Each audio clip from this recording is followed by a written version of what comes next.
Hello! Happy Friday! I'm Karen Seltz, the Uncensored Self Love Coach. I did an interview this morning with my good friend Heidi Schalk over on her business group page about how to prevent overwhelm and burnout. And I thought I'd share with you guys like some of the things that people really resonated with. And it's such an important topic because I don't know anybody who hasn't suffered from overwhelm. So for me, like when I'm in overwhelm, I'm not being present and I'm worried about all bunch of stuff that might never happen sometime in the future. And if I don't get that stuff, like my to-do list, for example, one of the tips is like blah, word vomit on a page. Just write it down on a page. Like get everything out of your head.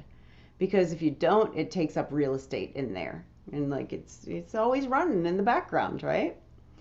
So one of my favorite tools that I use to prevent burnout and overwhelm, and also if I notice I'm in it, if I'm in this like stressed out place, this is the quickest way to get me out of it. And my saying is God, spirit, universe is only 3 breaths away. So if you consciously choose to close your eyes and slow down your breath and take 3 slow, deep breaths in and deep breaths out, your state will shift. Try it. See what happens. It's really fun. It's so simple. It takes less than a minute and it will shift your state. It's just remembering to get present. And one of the ways you can do that is with your breath.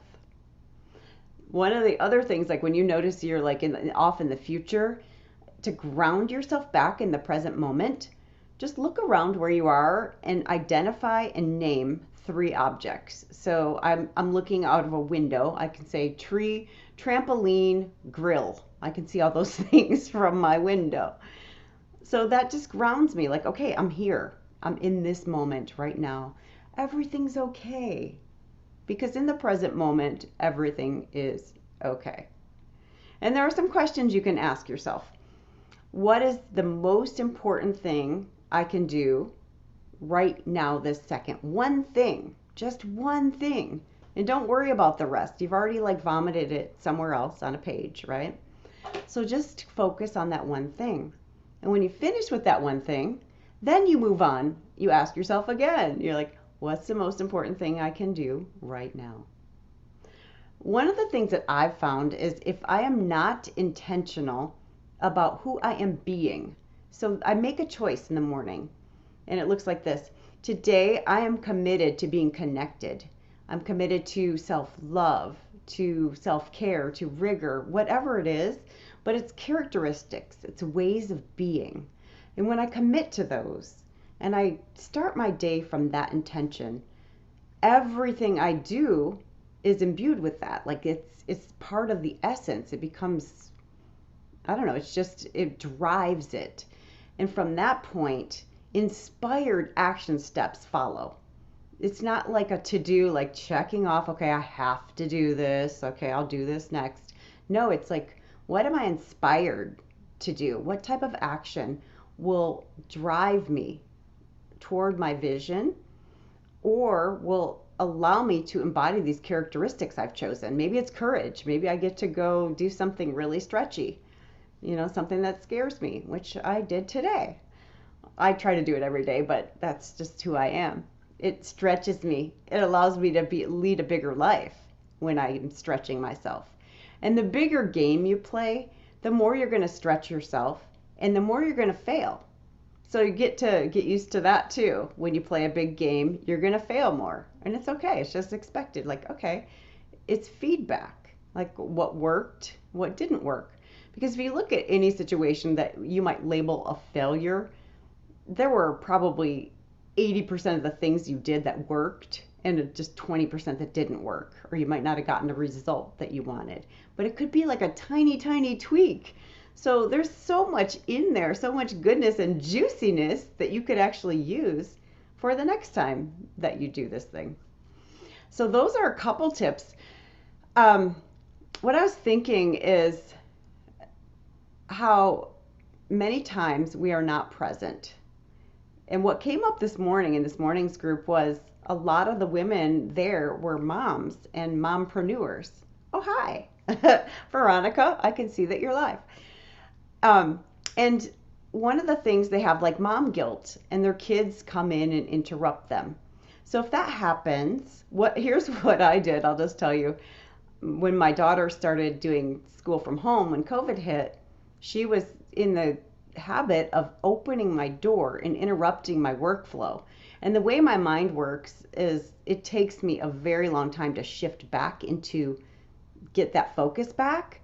So I would get upset. I'd be like, dang it, why are you interrupting me? My door is closed. And then I thought, that's not who I choose to be as a mother. I don't want to be that mom who's yelling or upset with my child or disappointed even in my child.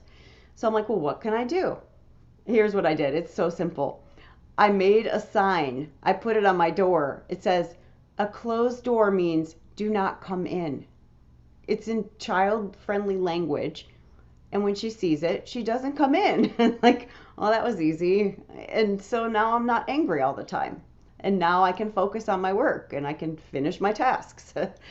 So just something really simple. The other thing is, if you're a parent, your kids want your presence. Now, how many times have you been talking to somebody and they're like on their phone and you know they're not being present with you? That feels really bad, doesn't it? I mean, and your kids feel the same way.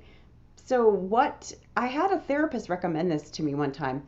Do 15 minutes of quality time with each child every day if you have only 2 children. If you have more children, then do it every other day, whatever. As long as they're getting focused time, no phones, no electronics, like just they get to choose an activity that they want to do with you. It could be any activity as long as it's doable in 15 minutes, right? So you don't have to spend money on it. You don't have to go anywhere unless it's walking around the block or something, right? So, and it really cements the relationship. It builds intimacy and they learn to trust you, which means they learn to trust themselves. It's beautiful.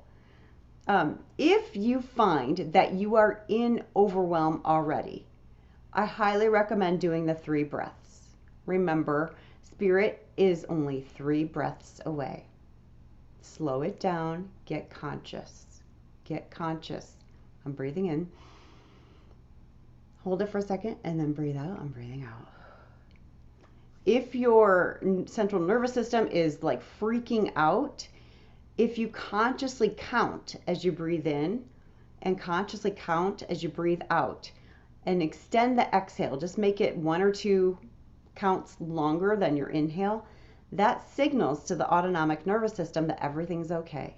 And it will calm down much quicker that way. So try that. It's really fun.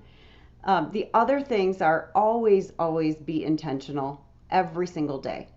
When you're intentional, you create your day, you decide who you're going to be, how you're going to show up. It's not left to chance. If you don't create your day, if you don't decide how you want it to go, you're more likely to get in accidents. You're more likely to get angry if somebody cuts you off in traffic because you weren't focused on what you do want. So that's the big things for preventing burnout is be intentional, decide. Oh, here's a big one too. For my people pleasers, anybody a recovering people pleaser out there? I got this. What I have my clients do is you can Google free values assessment and figure out what your top 5 or 10 values are. And anytime somebody asks you for anything, to do something for them or with them, you get in the habit first, the interim step is to say, let me think about that. I'll let you know by tomorrow at this time, or I'll let you know by 5 o'clock, whatever's good for you. But you want to introduce a pause in between your automatic behavior, which is yes, of course, and check in with yourself. Does it align with your top 5 or 10 values? Or Does it align with your vision of where you're going? What are your main goals that you're working on these days? If the answer is no, then you say, no, that doesn't align for me. Thanks for thinking of me. And you don't even apologize. I mean, you can, but you don't need to. It's not necessary. That's not in alignment with my values. It's a no for me. And then eventually you're going to get to the place where you will feel it in your body. When someone makes a request of you, you're going to feel it in your body that you're like, oh, no, that's a no. Or like a F yeah. And then you know you're in. You know, if you're not excited about somebody's request, you're like, that's a no for me. That's a no. My body's saying no. So I honor my body. And you don't need to explain. Explaining yourself is a codependent behavior. I know most of us do it, but we don't need to. We don't need to explain ourselves. We don't need to make excuses. We don't need to say, oh, let me check my calendar, because we know our calendars pretty much. We know if we want to do something or not. So just pay attention to the signs and learn to say no to anything that's not in alignment for you. Because when you say yes and you don't mean yes, it builds up resentments. Oh my gosh, resentment. It's a silent killer. So say yes when you mean yes.